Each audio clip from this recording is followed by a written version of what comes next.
Good morning, everybody. Welcome back to the AJ Analysis channel. Welcome back to another live stream, the very last live stream of 2025. One more time this year, we are back with a tactical preview because Manchester United are in Premier League action tonight against Wolves. And once again, this December, United have an opportunity to get some points on the board and to climb the league table. After tonight, we will have played half of our Premier League games for this season. The aim is to be on 32 points and maybe in the top 4, certainly in the top 6. That is the aim for the end of tonight. And, you know, if we look at the games that are going on this midweek, there are teams that will probably drop points around us. So United have a fantastic opportunity to climb the table. Once again, as always, I will be looking for some help from you guys to create a starting 11 to win this match. We know that Wolves are in horrendously poor form. We actually recently beat them 4-1.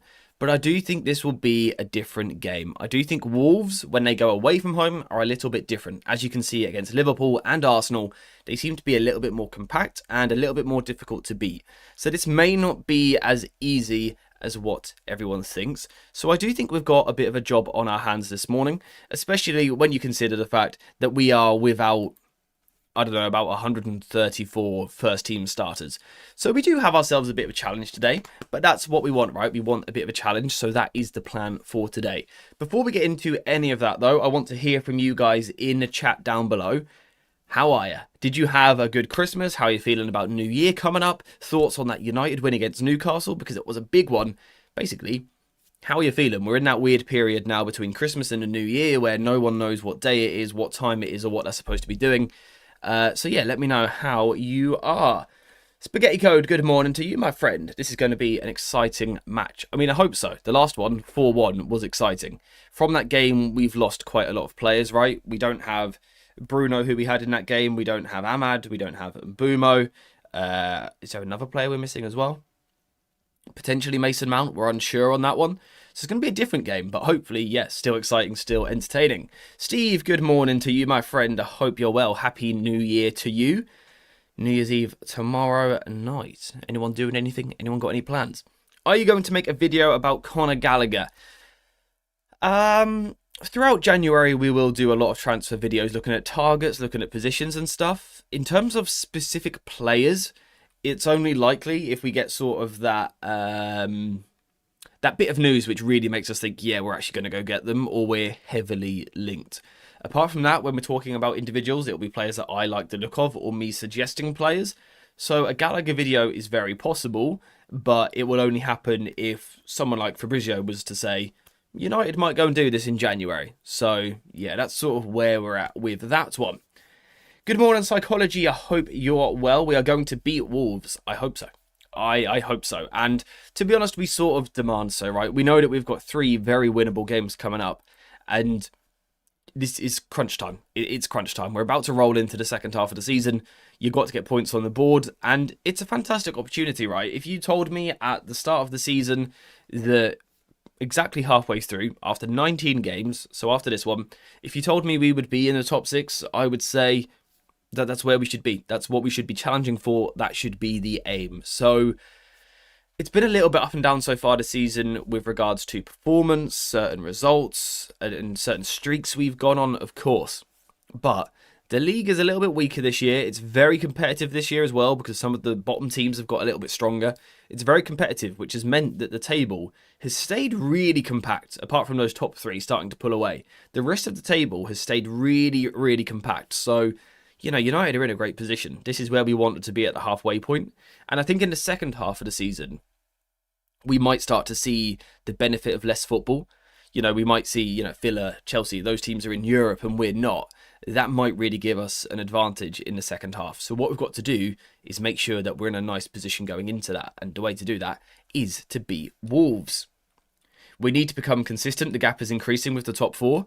Yeah, I mean, I said we did a stream probably right at the start of December, and I think I said by mid-January the table would start to stretch a little bit, and I think those top 3 have started to go already. I think that gap is starting to form.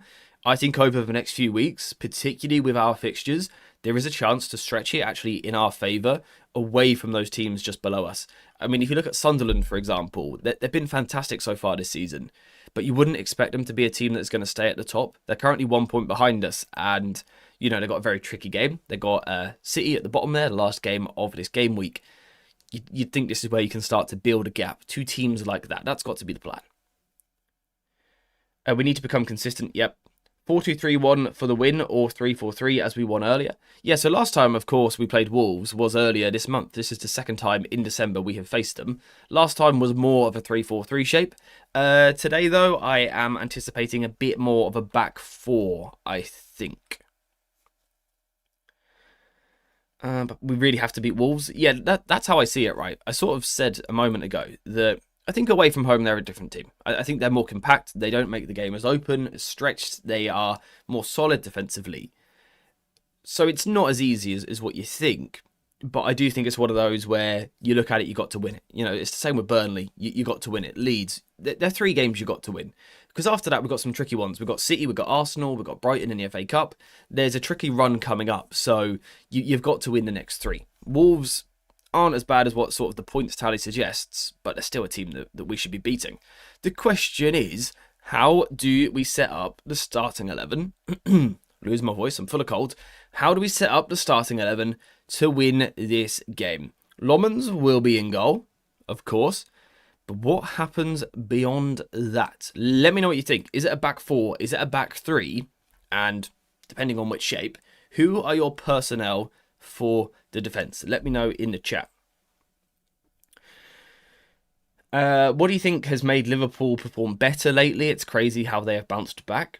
To tell the truth, I haven't seen any of the recent Liverpool games. The last time I saw them was... Who did I see them against?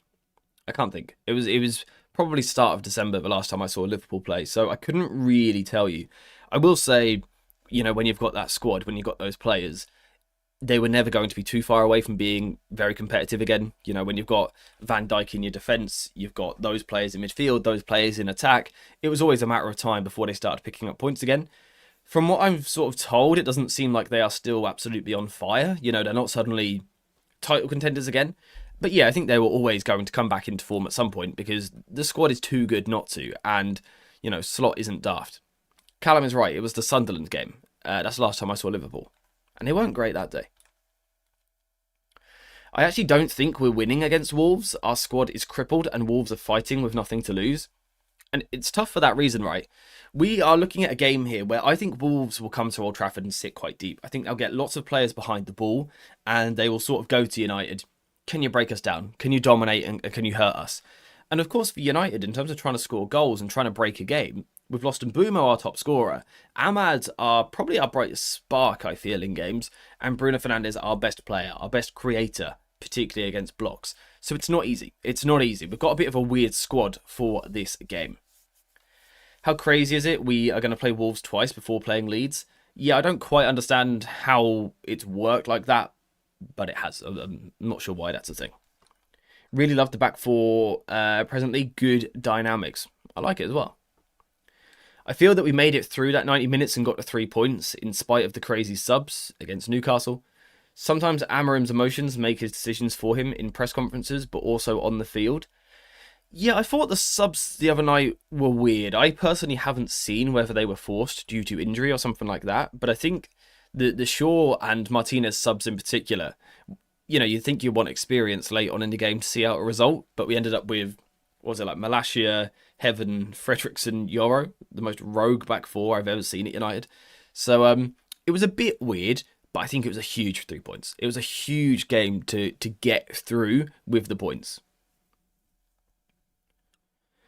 I think we can't break down a low block, so let's act for 45 minutes like we are shite and then attack in the second half. I like it. I like it. This defo would be interesting considering how they played against Arsenal the other day.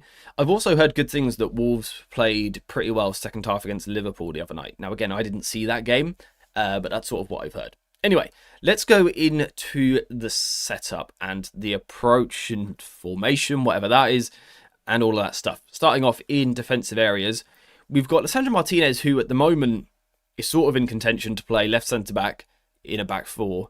middle centre-back in a back three or right centre-back in a back four, which is weird. Probably the same for Heaven. He can probably play right across the defence at the moment. We've got Yoro, who, yeah, can also do the same. He can play all the positions in a back three or a back four, and he's even an option for fullback at the moment. We've got Fredrickson, who came on late the other day. I don't really see him as a starter, but, you know, I guess he's in contention. And then we've got Luke Shaw, and we've got Diogo Dalot, and Patrick Dorgu is worth mentioning as well. Now, the question there, will we play 3-4-3 or 4-4-3-3? I don't know. I don't know. I would suggest that it's more likely to be a back four. I think it is more likely to be a back four because I think there were certain things that worked quite nicely the other day that I think we will go for again. So I think it'll be a back four. Does anyone massively disagree? Let me know. And obviously, if it is a back four, Shaw makes a lot of sense on the left. And I think Dalot makes a lot of sense on the right. Yoro has played there. He came on there the second half the other day, but he's not a right back. So if you've got a choice, if you've got an option, you're going to play Diogo Dalot. So that means Dorgu's either going to be right wing, left wing, or not in the starting 11. Question at centre-back. What would you do here? Let's say we're back four. You can only pick two of Heaven, Yoro, Lisandro Martinez. Who are you going for? Who are you going for? Let me know what you think. Against Wolves, we should play with a back three as Wolves are only playing with one up top. It's an interesting point. It's an important point with the fact that Wolves may only play with a front one. It's actually for that reason why I would go with a back four. But I'll come back to that a little bit later on just as we craft this back four first. A hybrid system. I think always. Yeah, I think always.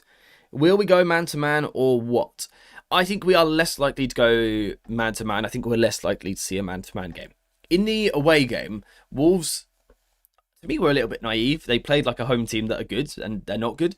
But they almost came out and tried to play quite expressive football, high-pressing football. They were man-to-man everywhere.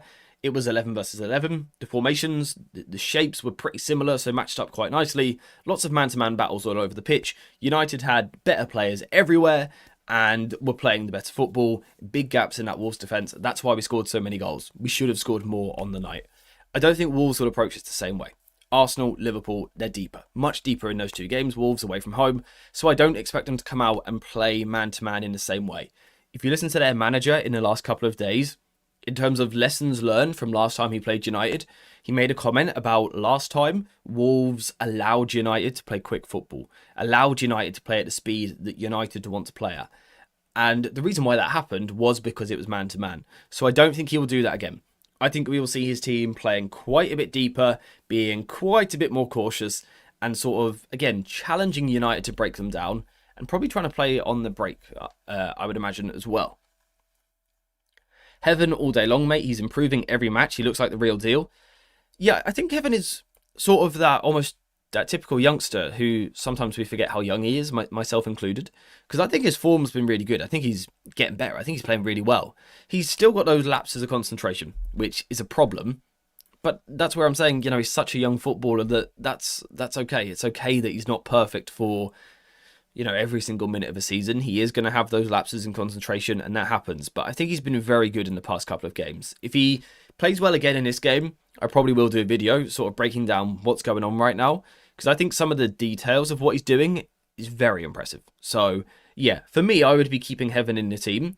The question is Yoro or Lisandro Martinez. Now, normally I wouldn't suggest two players who are the same foot as your two centre-backs. You know, normally I want a left footer and a right footer.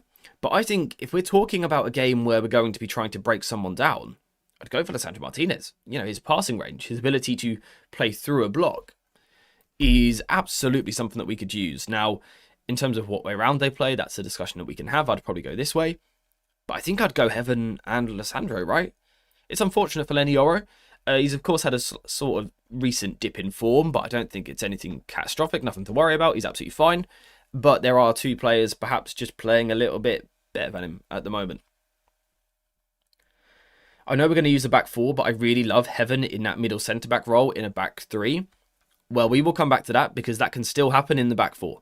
That can still happen in the back four. And another question there, is it a 3-back or a 4-back today? We don't know. We've got to sort of try and anticipate, try and guess. I would assume it's going to be a back four. And the reason why I would assume it is going to be a back four is because I think that four is more moldable. I think it's easier to move the back four into a back three than it is to move a back three into a back four. I think the back four gives you more flexibility. So mid-game, we can play in a different shape. Now, I don't know if you guys saw my coverage of the Newcastle game. So many different shapes on display from United. So we had a back four. Let's just drag Casemiro into this and let's drag Ugarte as well. So on paper against Newcastle, we sort of lined up like this, and Dorgu was on the right wing. This is how we lined up, and in possession, at times, it was this shape. We did see that. But then in another moment, Shaw and Ugarte would both go further forward, and we would rotate round like this. And now we've got ourselves a middle centre-back here in a back three. There were moments where Ugarte then might drop back in, and now with a 3-2 shape.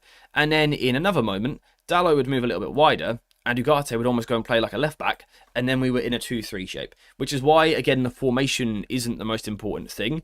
It's about the different ideas, the freedom, I think, that the players had the other day to go and find space.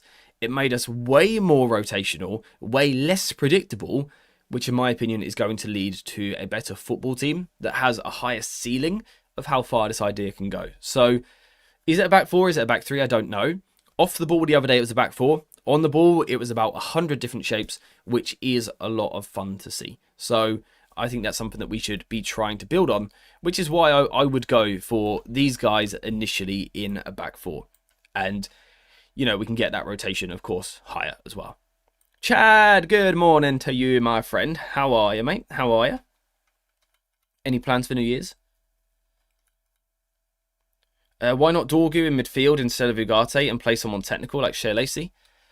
I just don't see Dorgu as a midfielder at all. I don't think there's a world where I see him sort of receiving the ball in these zones. It's not for me, personally. I think if I was to, say, take Ugarte out, it'd probably be someone like Fletcher that I would bring in. See, this is another conversation that we need to have. Could Sandro Martinez go into midfield next to Casemiro? Because again, if we want to break a team down, Ugarte, I thought he played quite well against Newcastle, to be honest. But he's not the sort of player to pick the ball up and try and break down a block. He's not really that sort of player. So could you go to Sandro Martinez into midfield, and could you bring Yoro into the back four? Something to consider. Hello, I am well. Love to hear that, my friend. I love to hear that. It's got to be Casemiro and Ugarte in midfield. I mean, that feels most likely, right? That feels most likely. Now, whether it's a 4-4-2, a 4-3-3, there's so many different conversations you can have around that. For example, if it's Mason Mount sort of playing in a 10, then sometimes he's going to come a little bit deeper. Ugarte will push higher, and now it's a 4-3-3. So that's where it sort of becomes a bit more ever-changing. What do we feel in midfield then? Is it as simple as that? I think the other one who comes into the conversation is probably Fletcher. And there may be an argument for Xerxes or Cunha playing as a sort of like a 10 who can drop in. They're not sort of proper midfielders, but they can do a job there. Now, we know that Mount's a doubt. He came off at half-time the other day, not injured as such, but worried about an injury. Now, I think we're in a position where if Mount is a doubt, we have to take him out because we've got to look after him. The last thing we need right now is another key player injured, particularly Mount, who is injury-prone. The last thing we need is him facing another spell on the sidelines. He's been so good recently. The last thing he needs is an injury. So I think if there is any doubt around Mount, we should take him out of the team. The question is, who do you bring in? The other day, it was Fletcher on at half-time. He did all right. He didn't really have a chance to shine in the second half because the type of football that we played in the second half against Newcastle wasn't exactly progressive. It wasn't exactly on the front foot. So it's difficult for him to shine. Do you bring him into the 10? Do you give Xerxes a go in there? Do you give Cunha a go in there and play perhaps a Mantato on the wing?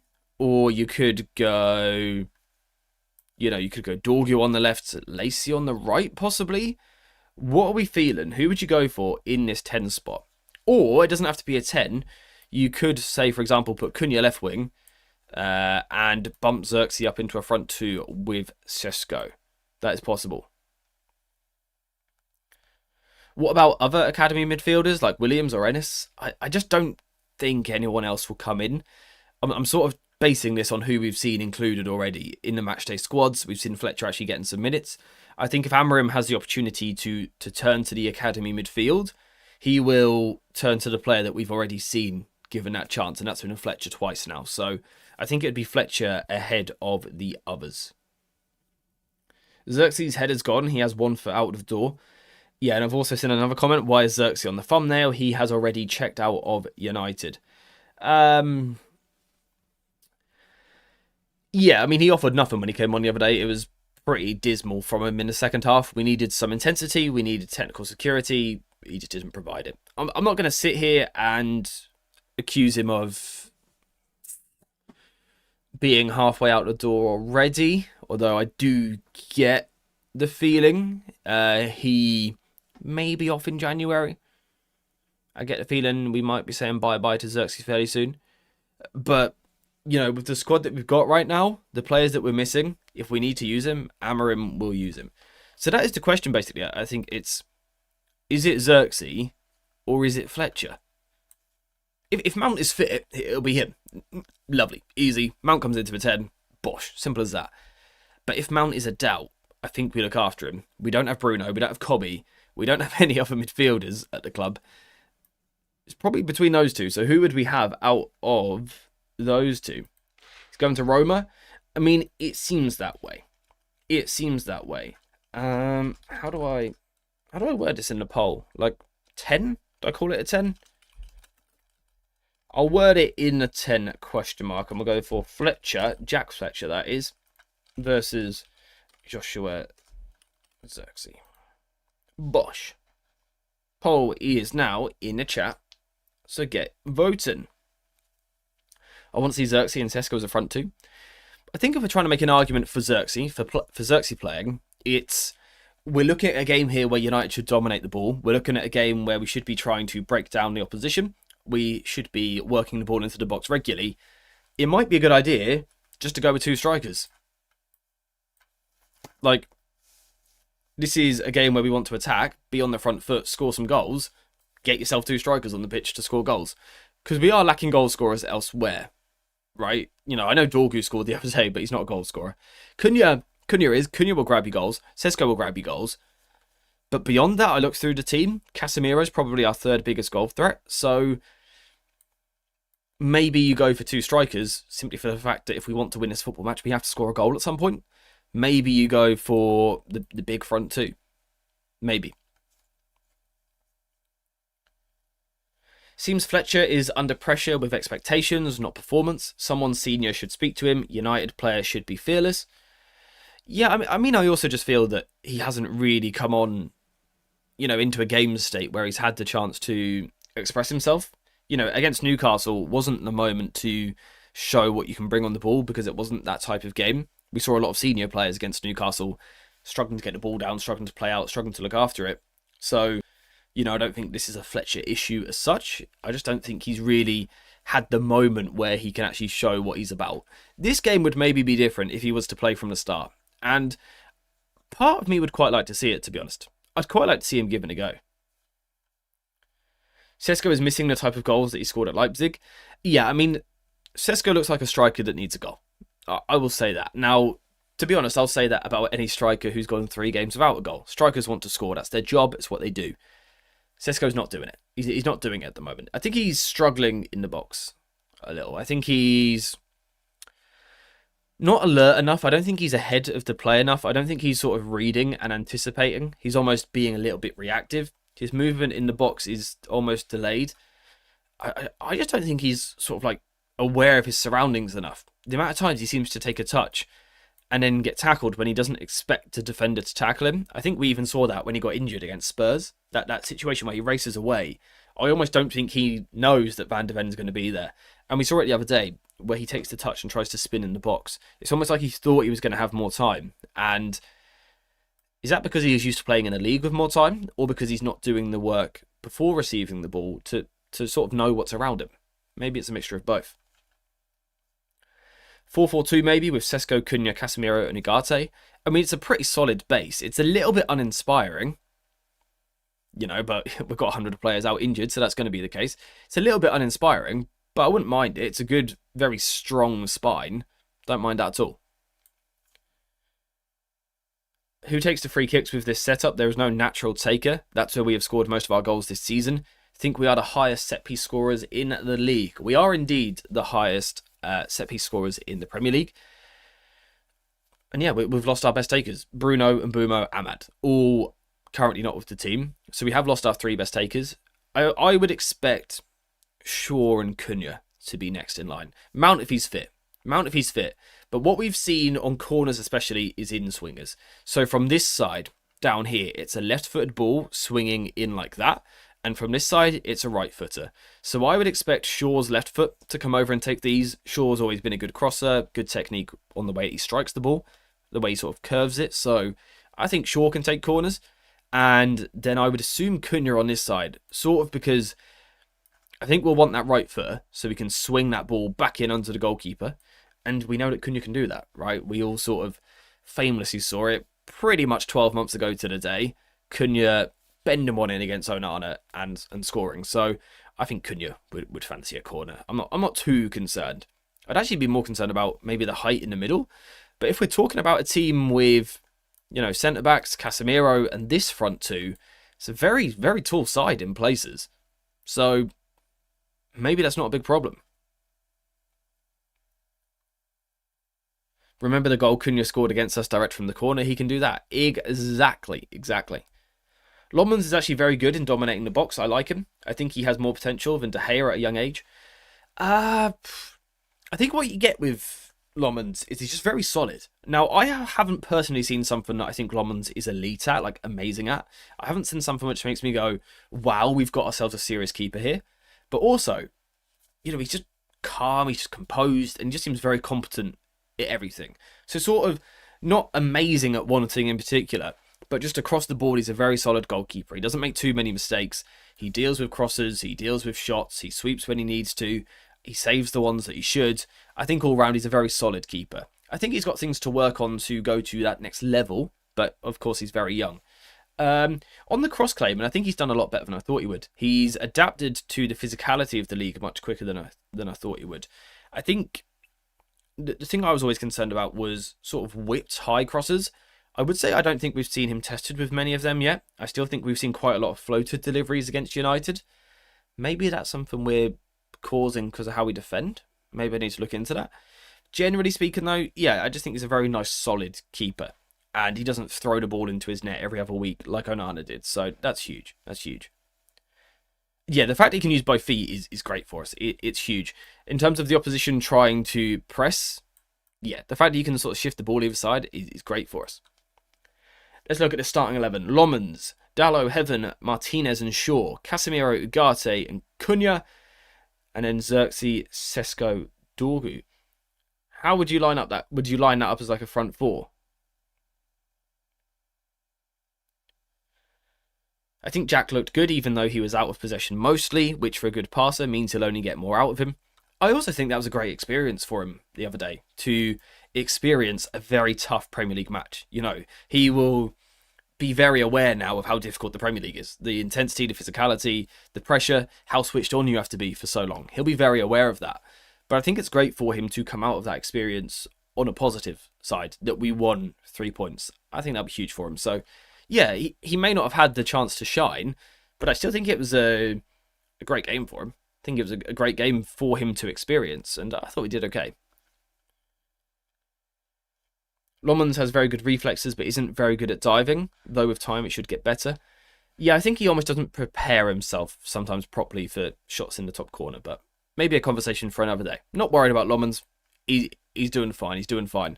What's the poll saying? The poll is very much saying Jack Fletcher for the 10 position ahead of Joshua Xerxes, which maybe sort of starts to spell the end for Xerxes at United. That would see him go out of the team. It would be Cunha left wing, I assume, from pretty much everyone with what we've got available. Sesko goes up front, and then it's Dorgu or Lacey. And I would just assume that Amarim would go for Dorgu. He's not one who throws academy players in for the sake of it. He's got Fletcher in there. I think he'll want some experience around him. Dorgu's a very young player himself, of course, as well. I think he would turn to Dorgu. Lacey, of course, is a great impact option from the bench. But to me, this feels like a fairly straightforward starting 11. It's basically, do you go for Lenny Yoro at the back? And do you go for Xerxes or Fletcher? Or Mount if he's fit? So I think the 11 sort of picks itself. Now, the way that we could actually play and approach the game could differ quite a lot. And this is why I said Wolves play with 1, so I would go with a back 4 rather than a back 3. Now, that may not make a lot of sense initially, because 4 is more than 3. You're welcome for the maths lesson. So surely you don't need 4. But I think Wolves are going to be passive tonight. So if they only have a front 1, only have a striker, then I think the back 4 allows us to play actually a back 2. You know, I think there's a world where we can just push Shaw and Dallo out like this and only play with 2 up against the striker because that's all we need. So if we were in a back 3, I would almost feel like we've got too many players there. Like we've got 1 extra that we don't really need. So I think there's a chance tonight to build with a back 2. I think there's a chance to do that. Now, if we do that, I think we will see something similar to what we saw the other day, where Ugarte's given that weird role on the left. And I think the reason why we saw that role from Ugarte was to get Shaw into an attacking position where he can deliver, because he's now pretty much the only player in the team that can deliver high-quality balls. But also, I think Amarim is recognising right now that without Ahmad, without Mbeumo, without Bruno, this is the main man. This is our best player in an attacking sense. This is the guy that can do something and get us points. So he wants to get him closer to his favourite position, which is in this zone here. So I would not be at all surprised to see United building in this sort of shape again and using the 2, plus occasionally Casemiro, to overwhelm Strand Larsen up front for Wolves. I think that's how we will look to outnumber. I would expect. Which sort of means Fletcher and Cunha going into 10 spots a little bit. Which will be interesting to see how Wolves play from there. Do the likes of Doherty and Mosquera lock on with them? Or will they stay passive? That's something we'll have to consider. We also always have to remember, Wolves might do something different. There's a chance they bring in a different profile in midfield. And they could go for more of like a 5-3-2. That's possible. Now, if we were to face that, there's a couple of different ways you can approach it.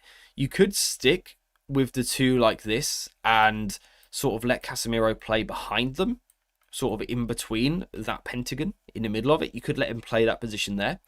Or this is when you could switch to a back 3 to outnumber on that first line. So this is why I like the back 4. I just think it gives us more different ways to rotate. Because, you know, here, Ugarte could come and now play in midfield, and we could try and get 4 in here up against the 3. Or Ugarte could come and play up here to pin these guys, and Casemiro is helping in the first phase. Or Ugarte could still drop out here. I think the back 4 gives us more freedom, more ability to sort of shift players into different parts of the pitch. So, yeah, that's why I do prefer this shape. Of course, it's a shame we don't have our right wingers. Yeah, moving to a system with wingers for the first time in 12 months, when we sold Rashford and Garnacho, our 2 left wingers, and Mbeumo and Ahmad, our 2 right wingers, are at AFCON. It's not exactly great timing, but hey-ho, hey-ho. I'd love to hear your guys' thoughts on some of the stuff that Amarim has been saying. I'd love to hear your thoughts, because he made a comment. I haven't got the exact quote today, but he made a comment along the lines of something like, I couldn't change to a back 4 in the first 12 months, because if I did, my players would have lost faith in me, because they would have believed that I was pressured by the media, and something like that. Something along those lines. Very weird quote. Very weird quote. In my opinion, the manager should never basically give a damn what the media's saying. The manager should not care. So I thought that was a bit weird. Like, he couldn't change to a back 4 because the players would have questioned his leadership. It's a bit weird. But hey ho, here we are. We are now in a back 4. Are we going to stick with it? I don't know. He basically wasted 1 year because of ego. Yeah, like, sort of, yeah. That's almost what he's admitting a little bit with that comment, which is weird. He's like, we had to stay in my rigid structure because I couldn't... I don't know. It's a weird one. It's a weird one. Now, I agree with what he's saying if he's stuck with the back three. I actually said this a lot last year. I said, if Amarim wants the players to believe in his ideas, he's got to stick with them. He's got to be strong by them, which was something we said. I said it. If Amarim wants the players to believe in him, he does have to stick with his idea. So I think he's right in that sense. But not to then switch it. Not to then switch it. I think that's then a little bit weird. Like Steve said, he almost created his own problem by saying that he would never change it. It's almost made something out of nothing. It's just all been a little bit too complicated. It's sort of the consequence of being so stubborn for the first 12 months. But, you know, that 12 months is in the past now. We are now seeing a more fluid United, a United team that can rotate and change and play in different shapes. So hopefully it's the end of sort of one era under Amarim, and hopefully the start now of a new one where we are much better, where we are much better on the ball, we play much better football, we win more games, right? That's part of it. If he had left those ideas, the media would have called him weak-willed. Yes, but that shouldn't matter to the manager. I think if I'm the manager and I'm making a decision, my decision should be, is this going to get the best out of the players, not what are the media going to say? Is the point I'm trying to make. Of course, he'd have been under pressure. He was anyway, because we finished 15th. So that's the bigger thing. I'm interested to know, I'd be interested to talk to him and see sort of what's changed. What now makes the back four something that we can switch to right now? Is it simply the players that we're missing? Is it simply that? You know, when Mbumo and Ahmad come back, are we going to go back to the 3-4-3? I hope not. I don't know. I really don't know. We don't have the personnel right now to effectively play a 3-4-3. I don't think we have at any point in the past 12 months, so it is what I would say. I don't feel we have a wing back at this football club still. So it's a weird one. It's a weird one, but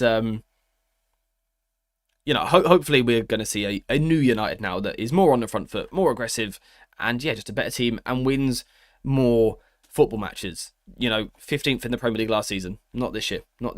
Anyway, did I miss a membership? I did, from what is Jens with the 4-month membership. 4 months already. Mad indeed, my friend. Thank you very much for the support.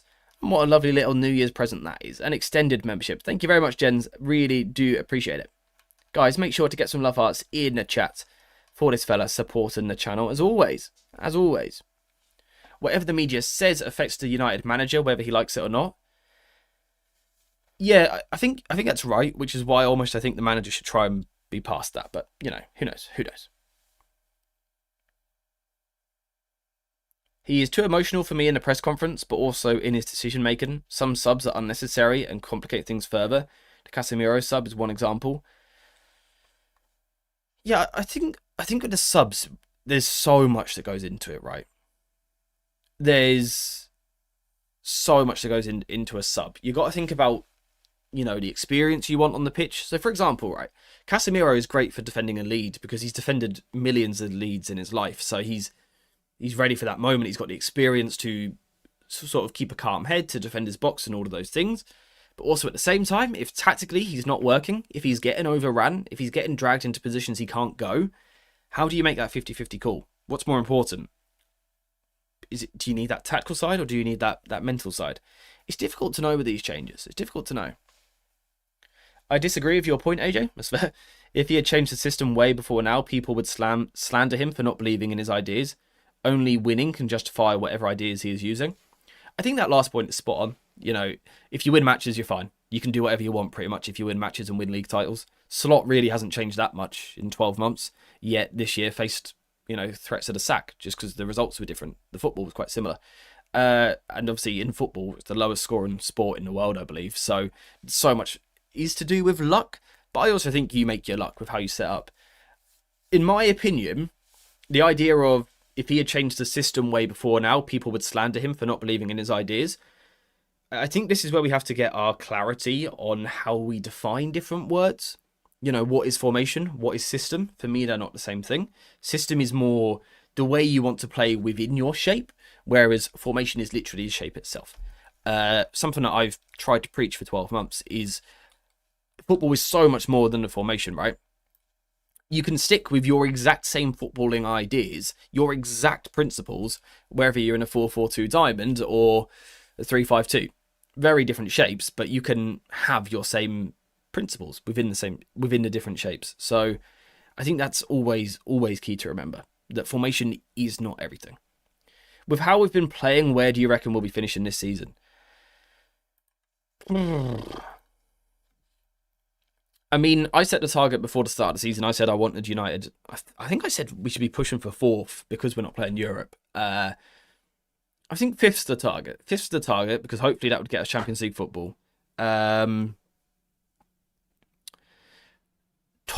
7 is where it's like realistic. Top 5's the target. So that's what we want. If we would finish 7th, it's not the end of the world. We need Europe in some capacity, right? We need to be in Europe next season. I think 5th's very achievable for us. Very, very achievable because, you know, Arsenal and City are there to stay. They're going to be near the top for the rest of the season. I think Liverpool have too much quality to be bad. So I think they will always be in the top 5 conversations, absolutely. Then it's sort of like Villa, Chelsea, United are going to be battling it out, is the way I see it at the moment. I know formation isn't the issue, but sometimes starting point in a formation matters. Oh, yeah, absolutely. Couldn't agree more. Couldn't agree more.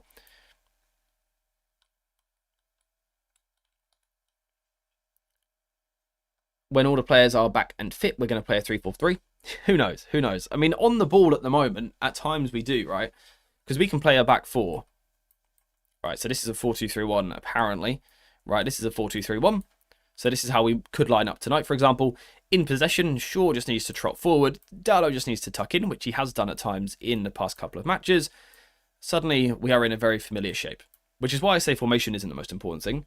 As Katie has pointed out, starting position is very important for, I think, getting players where they're comfortable, right? I think that's where it's most important. That's where it's most important. Getting players where they want to receive the ball. For example, you know, Ahmad, when he is back, rather than receiving over here when he's a wing back, receiving over here as a winger suits him a lot more. That starting position helps him. We can't have Ahmad and Mbumo in a 4-3-3. I think we can. I think we can't have them both in their best position, but I think that's the case anyway, because they are both right wingers. Even a 3-4-3 doesn't allow them both to play as right wingers. One has to play as a right 10, one has to play as a right wing back. So it does complicate things a little bit. Maybe we go to, you know, one of them goes to the left. We saw Mbumo do that against Spurs, for example. We saw Ahmad do it against City. Maybe that's a path that we'll take. Does Cunha then go up front, maybe? I don't know. I think we're going to have a big conversation to have when our players return from AFCON, particularly Mbumo and Ahmad, because that's going to change the conversation. Because we're going to have to try and figure out where are we going now? Now, what's the direction? Was the switch to this current idea simply an AFCON thing? Or is it something that Amarim wants to do? Is this sort of the next step in what he's trying at United? We don't know. Based on how he's been talking, to me, his words suggest that it's now more of a permanent switch to this idea. Because he spoke about playing with less defenders. That's something he has spoken about. Playing with less players deep, which indicates more of a back 4. I also think, and this is worth making the point again, I also think that the switch is a bigger deal out of possession than it is in possession. I think that's where we get the bigger change, personally. Because let's just do this. And this is where it's interesting, because you can have literally the same personnel and it makes the conversation perfect. This is where it's great. So you could play in a 4-4-2, and I like this. This is where I think United now look better, because we have an extra player further forward. Right? So normally what we do under Amarim is normally we play in the back 5, and then these guys would drop like this. And my point always has been, these 5, you know, we've got 5 there. Most teams build up with 5, 6, 7. So we always get outnumbered in those positions. We've only got 5 players in that position. The second we switch to a back 4, we don't even have to change the personnel. We can just bump this player higher, tell him to maintain his position. We've now got 6 there, which makes it easier to match up with the opposition. So the idea is, this change in shape to me more than anything, out of possession, gets us higher up the pitch. It stops us defending over here so much, and hopefully gets us defending here more regularly. Now, we didn't see that against Newcastle. I thought The sort of intentions were right, but I thought the execution was poor. We obviously need a lot of work on these new ideas, these new shapes. But I think this is the bigger change that we see with the new system. Now, again, we should make something very clear. We've seen this in the 3-4-3 as well, just not as consistently. Normally, we start 4-4-2, and then as they come forward, we drop Ahmad normally back into the back five. Eventually, we sort of collapse deeper. But what we saw against Newcastle was a hold of position, which I think bumped us a little bit higher. Even in the 4-2-3-1, he sometimes used Mount in the half space during build-up instead of centrally, which made it easier for the centre-backs to press him and made it harder for him to receive it. Yeah, again, I think the point is that he can go in so many positions though, right? Our defence is spooky. You're not wrong. I wasn't aware we had a defence. You know, the goals we've conceded this season is terrifying. We've still got a goal difference of 4, which is not exactly fantastic. We're scoring goals though. Look at us. Are we third top scorers there? Am I reading that right? I think so, right? Arsenal 33, City 43. We've got 32. But we've conceded 28, which is more than anyone in the top 14. Ay. Anyway, should we do some score predictions for this game? Now, this is one of those ones where normally I would absolutely demand a result, and I still will. We have to beat Wolves. It's as simple as that. If we want to play Champions League football, especially, you've got to be able to beat Wolverhampton Wanderers. It's as simple as that. You've got to be able to win this game, so go and do that. Normally, I would also say I need a performance because we're against such a poor team. I would say I need United to be dominant. I would say I need United to camp Wolves into defensive positions and we try and break them down. I do think we're in a position a little bit, though, where because of the squad we've got, I still think we should play the better football than Wolves. I still think we should be on top, but I don't necessarily demand sort of perfect football because I think we're going to struggle to do that at the moment. The squad is so depleted. So result is the most important thing. I want to see some ideas behind bright football, but I understand and accept that we won't always be able to produce it tonight. We won't always be able to execute it. So I think more than anything, I'm looking for result tonight. That's the main thing. That's the most important thing. And then I'm looking for ideas. The execution may not always be there because of the players we've got available, but I'd like to see the ideas behind it, behind what Ruben Amorim's trying to do. That's what I'm looking for tonight. But the result is the most important thing, simply because that's what will get us up the table. Good chance to boost our goal difference as well, if possible. Although, I'm not expecting a rout tonight. You know, I'm thinking, I've got 2-0 in my head. Back-to-back clean sheets would be amazing. What do you guys reckon? Give me your goal scorers as well as your scorelines. I'd love to see them. 2-1 United, 2-0 United, 2-0 United, 2-0 at minimum. We've already played them. There's no excuse to concede again. That's fair. We managed not to concede versus Newcastle. Only our second clean sheet of the season, which is really an indicator of how bad we are defensively. I would love it if we can go back-to-back clean sheets. That would be amazing. I'm sort of feeling 2-0. Cunha scores. He looked so desperate to score against Wolves last time. He finally gets his goal this time. Cunha scores 1. That's 1-0. And I'm going to go for Sesko or Casemiro. I'm going to go Casemiro on a set piece. Casemiro and Cunha. 2-0 Manchester United. Callum goes 5-0 United with goals for Cunha, Sesko, Dorgu, whose emoji I need to sort, Cunha, and Heaven, whose emoji I need to sort. 5-0, I would love that. 3-0, says Hacker. Yes, please. We've also got Steve Brooks gifting 5 memberships. Steve, thank you very much for your incredible generosity. Please, can everyone spam some love hearts in the chat to say thank you to Steve, because his support on the channel this year, like everyone, has been incredible. But things like gifted memberships really do help. They really, really do help. So Steve, thank you very much for your generosity, my friend. Thank you very much. 4-0, 2 goals from Cunha, 1 from Sesko, and a Casemiro header. I like that a lot. 4-1 United, Cunha, Sesko, Mount, Cunha, and Strand Larsen. 12-0, I would be okay with that result. Wolves probably going to defend in a 5-4-1. Yep. So what I would do with Man United is play with 4 attackers. So when we build up, we're in more of a 4-2-4 or a 4-2-2-2 for numerical superiorities. I think that works. Why can't we get clean sheets? Back five confusion? Too many chefs in the kitchen. I think it's been more this season, right? First of all, I think we've made a lot of individual mistakes, which is understandable. We've got a very young squad, but we have made a lot of individual errors leading to goals. And the other thing, with the back five that you mentioned there, I don't think it's necessarily these five always getting things wrong. I think it's just, as we were saying a moment ago, when you play with five defenders here, you've got less here, which makes this part of the pitch, let's highlight this properly, makes this part of the pitch so much easier for the opposition if you play with a back five. Like, it's so easy for the opposition to progress all the way up until the final third. And if they can sort of repeatedly do that easily, then eventually they're going to score goals, right? Because we're playing high-level football here. Which is why, hopefully, the back four helps us, because it gives us that extra man, it lets us play a little bit higher, and hopefully reduces the amount of play that we have over here. Do you expect Dorgu to keep performing with the same intensity every game? Intensity, yes.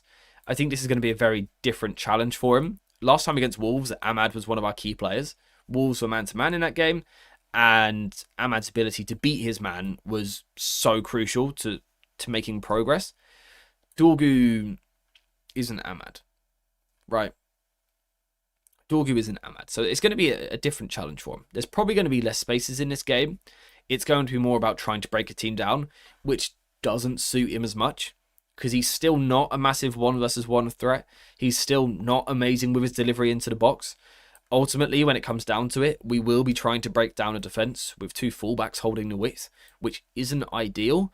We're sort of forced into it at the moment with the injuries that we've got. But, you know, we need Cunha, I think, to really sort of come alive and give us something in the middle there.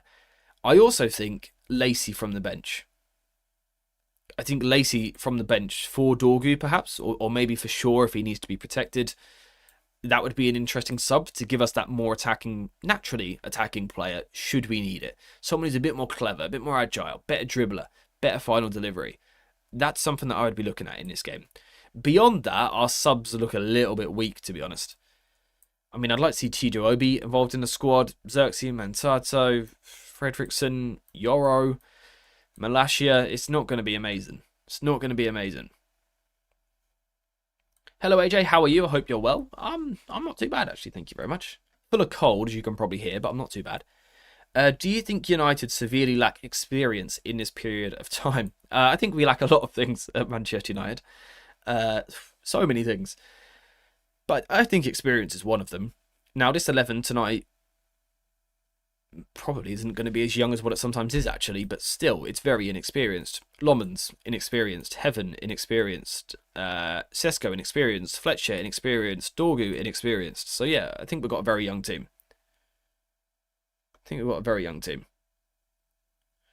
wing-backs can play as wingers to avoid the back five. Yeah, and that's something we try to do when we play a back three.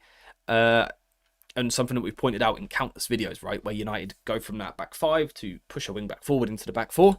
But I think there's been an inconsistency in the way that we've done that. The back four just makes it a bit easier because the player's already there. You don't have to change. You're just already standing there. So I think that's helped us a lot. Anyway, I believe we have covered everything that I wanted to cover today. Let me just have a look. Spoke about that. What games are we looking out for here? I mean, Arsenal Villa, someone nearish to us is going to drop points. Chelsea Bournemouth is... I know Bournemouth aren't doing very well at the moment, but that's a very tricky game for Chelsea. It's very possible Chelsea drop points there, and that would give United a great chance to go a little bit higher. Who have Liverpool got? Leeds. You'd expect Liverpool to win. You'd expect City to win, which would mean Sunderland dropping points. There is a chance here for us to gain a little bit on someone. Someone around us physically has to drop points. So, you know, someone in the top 8 will drop points. So if we win, we're going to gain on someone. That's the plan here. AJ, do you think United will stay as a back 4 team when Bruno comes back, or will we change to a back 3? It depends when he comes back. If he comes back, for example, next week, he won't. But for example, I think we would stay with the back 4. I think the bigger challenge, the bigger question is when Ahmad and Mbeumo come back. That's the bigger question for me. I like the fact that a lot of our players on our team can play multiple positions. I think that's crucial for flexible football. I mean, I think you're absolutely bang on. You've got most of our defenders now most of them can play centre-back or full-back, which is huge. We've got a wide player like Cunha, who can also play up front, or he can play on the left, or he can play in the 10. Mount can play pretty much anywhere in attack. Bruno Fernandes can play any position on the football pitch, probably even in goal. We've got Mbeumo and Ahmad, who can both play on the right, can both play on the left. Ahmad can play as a wing-back, and Mbeumo can play as a striker. It's huge. It's so good for us. It's so good for us. And I think we'll notice it even more next season if we're in Europe. I think that'll be big. Anyway, I think we're going to wrap the video up there, because I think that is everything that I wanted to cover for today. We've gone through our predictions. I think we're mostly quite confident, but just aware that it could be a bit of a banana peel. This could be one where you slip up. So Amarim's got to make sure that we don't. The players have got to make sure that we don't. I think, as much as anything, I think there's a blend of patience with intensity that is required if we want to secure 3 points tonight. I think that's the big thing. So that's the balance that we'll be trying to achieve in this game. Hopefully we can. If we do, I think we'll have too much quality. Even with players out, I think we'll have too much quality. I'm quite confident that we'll win. I've gone for the 2-0 scoreline. If that is the case, I will be here tomorrow morning breaking down, hopefully, how United beat Wolves. And then we will be off for the new year. But don't worry, videos are going to continue daily after today. Videos will be daily. So we have got that to come. I guess the last thing that I need to say is thank you very much for your support on the channel this year. This is the last live stream of 2025. And yeah, it's been a big year for the channel. It's not always been the best year for United, right? It's been a tough one. We've finished 15th this year. We've lost a cup final to Spurs. We've lost some academy players. It's been a tough year for United. Really tough. But yeah, for the channel, it's been huge. Like, I think in terms of subscribers, we've gained like over 35,000 subscribers, which is just absurd. We've nearly doubled in size this year. The community is just getting better. The numbers on streams are getting better. The views on videos getting better. The Discord server is just growing. The community is getting more and more just great people. So I've got to thank you all very much for the support. It's been a big year for us. 2026, the plan is just to go bigger. The plan is 2026, 100,000 subscribers. That's the plan. 1,000 members in the Discord, if we could, would be incredible.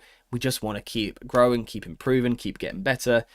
I'm really hoping in this new year I can get the second channel back on track. It's been my personal life a difficult couple of months, quite a busy, stressful couple of months, which is why the second channel's died a little bit. But hopefully that will be returning in 2026. I'm going to put the defibs on it. So yeah, we've got big plans for 2026. A lot that I want to do, but that's only possible because of you guys being so amazing in 2025. So thank you all very much for that. This is the last stream of the year, but not the last video. There is one more to go, and hopefully that is going to be Manchester United securing 3 points and beating Wolves comfortably. What a lovely way to end the year that would be. Will it happen? I don't know. It is once again now a waiting game, so I'm going to wrap the stream up there. Thank you guys very much for watching. Thank you very much for liking, for subscribing, for being amazing throughout the year. Thank you for gifted memberships, renewal of memberships, super chats, all of that stuff. Thank you very much for an amazing year. Thank you for your support. If you haven't already, head to the description of this stream and check the link to the Discord server. Completely free to join. An amazing community being built over there, so go and check it out. And yes, I shall see you guys tomorrow morning with a video on how United beat Wolves, hopefully. And I'll be back streaming on Friday as we look ahead to Leeds. And that stream time will be the same as this one. So yeah, the content after today is going to be back full time, back to normal, regular videos, regular streams, second channel flowing as well. Lots planned for 2026. So I shall see you all there. Thank you guys very much for watching. And as always, I shall see you in the next one.